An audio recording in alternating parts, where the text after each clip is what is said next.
so too. Welcome back to Spring Break X-Pedition. We're on film number 6. Six. We're over halfway through. Today, we watched Daniel. The Wolverine in the Year of Our Lord. 2013. Directed by James Mangold. Written by James Mangold? Yeah. Yes, I believe so. The first of 2 Wolverine pictures. Directed by James Mangold. Directed by James Mangold. Fellas, thoughts?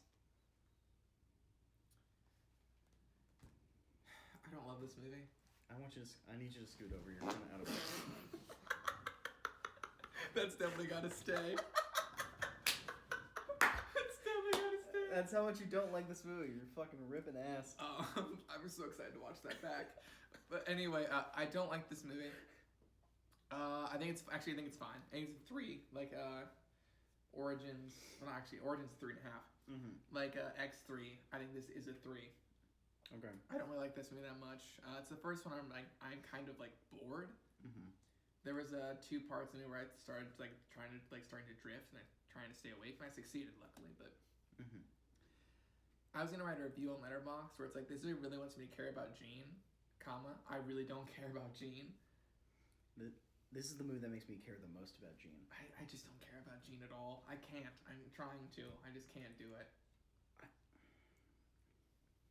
Jean's not that interesting of a character in general. Yeah. So I like bitter, subconscious Jean. Yeah. Who's just really shitty and manipulative to Logan. Yeah. I think all the scenes of Famke Janssen's, I think she's really good in it. I like this movie quite a bit. I think it's a lot of fun for the first 75% of it. And I think it just has 3 really big issues. Yukio is not in it enough, and she doesn't have a ton of agency. No. I don't like that. I really hate that they made Mariko a romantic character, and I hate that they made their relationship a romantic one. I think it's dumb, uncharacteristic, and dumb. And honestly, my guess would be it's a studio note. And the third act is kind of a mess. Yeah. Speaking of people I don't care about, Viper. Viper's kind of cool. The problem is that none of the antagonists are really appealing. No. Because the old man's not appealing. The most appealing antagonist is the father, who tries to kill Mariko. I like that actor. I forget his name, but I like him in everything he's in. He's a good actor. He's a good actor. No, I think this movie is really interesting because it's Mangold's, at least with his X-Men movies, is really good at film pastiche. He's really good at combining 3 or 4 different genres and meshing it together into one movie. Yeah. Because this is part part Yakuza film, part American PI film. Logan in a long stretch of this movie reminded me a lot of a Philip Marlowe type character, or Deckard in Blade Runner. It's part a Ronin samurai film. Wolverine is very much angled as a Ronin, and this is an adaptation of 2 separate storylines. One being Frank Miller's famous Wolverine in Japan storyline, and the other one being a separate storyline involving Silver Samurai. And then it's part...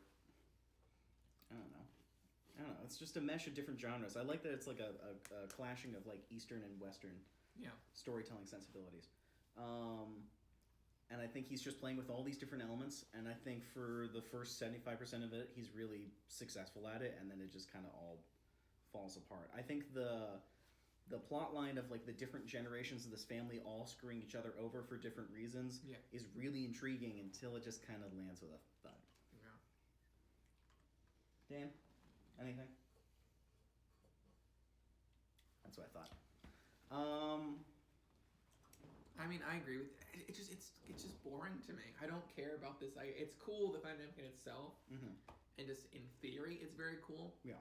I think you talking about it had me more engaged than the actual like movie did. I'm vibing with this movie through most of it. I'm like really enjoying it. It starts as like my second favorite X-Men movie, and then it drops pretty steadily in the last 30 minutes. It starts as my least favorite and then becomes like my second least favorite. Okay.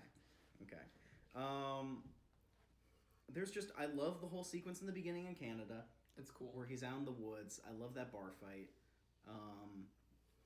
I love the ninja sequence in the house. I love the scene where he throws the guy out the window. I love the pachinko scene.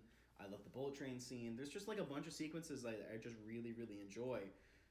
Oh, I love all the stuff in Nagasaki, both past and present.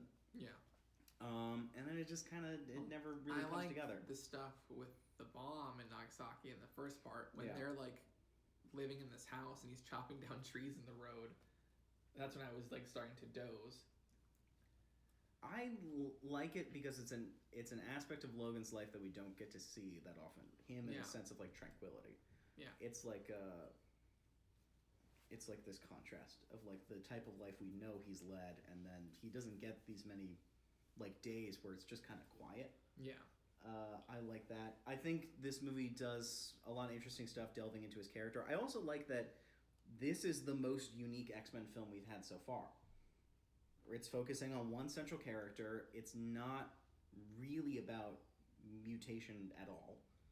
There are things other than him wanting Wolverine's like other than aging. the grandfather wanting the ability to heal. Yeah.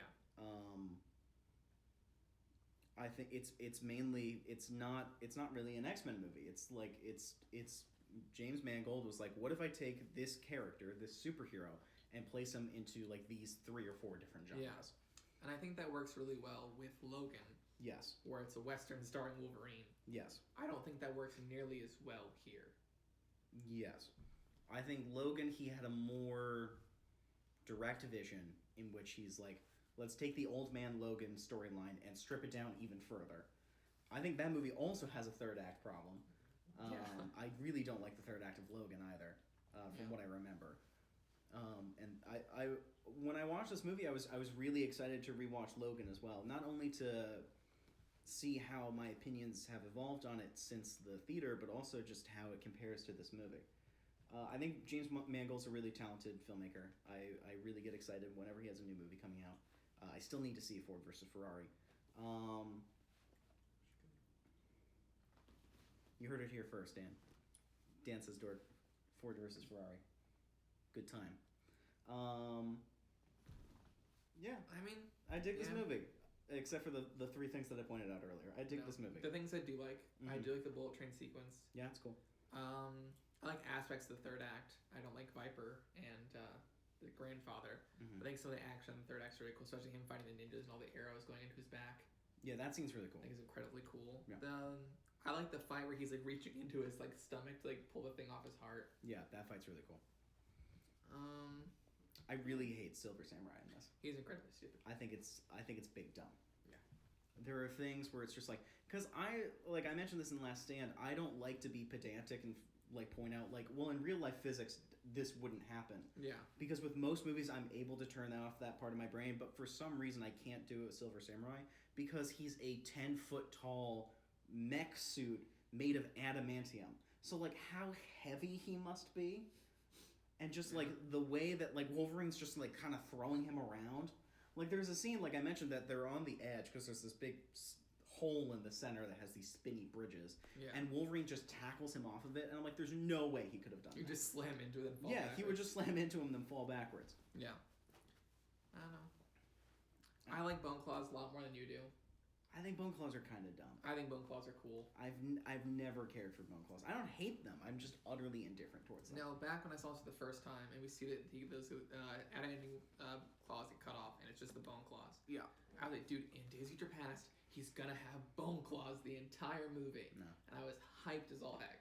He does have it during the past stuff, right? He does it in the past stuff, yeah, because it's pre-Striker. Yeah. But obviously in the future stuff, he's back to having adamantium claws. Yeah. Which is a bummer. I'm okay with it. Also, the timeline of... Because this movie takes place in modern day. Yeah. Mid-credit scene, it's It's fucking it's 2 years later. So it's around 2015. It's 2 years later. And then when Days of Future Past starts, it's in the distant future. Yeah. And they never really explain that, right? No, they don't. I think it's a thing they've been fighting Sentinels since then. It's a thing where they're about to come out. They've been fighting the Sentinels for like 20 years. Like now it's gone time where it's another like what Magneto feared. Yeah. Where it's now mutants are put in concentration camps. Yes. And like I think we have to have time to get there, and I think Yeah. that's what the 20 years was to get us there. What 20 years? Well, I'm assuming that's how long in my head it goes from this until Days of Future Past. Yeah, but that would make Magneto and Charles like 100. Yeah, I couldn't tell you. Yeah. But we need time to set up the mutant like. Yeah. I forget using the word Holocaust instead of the actual Holocaust. No, it's the mutant Holocaust, yes, basically. but like we need time to set up that kind of like scenario where it's like everything's gray and mutants are literally in camps.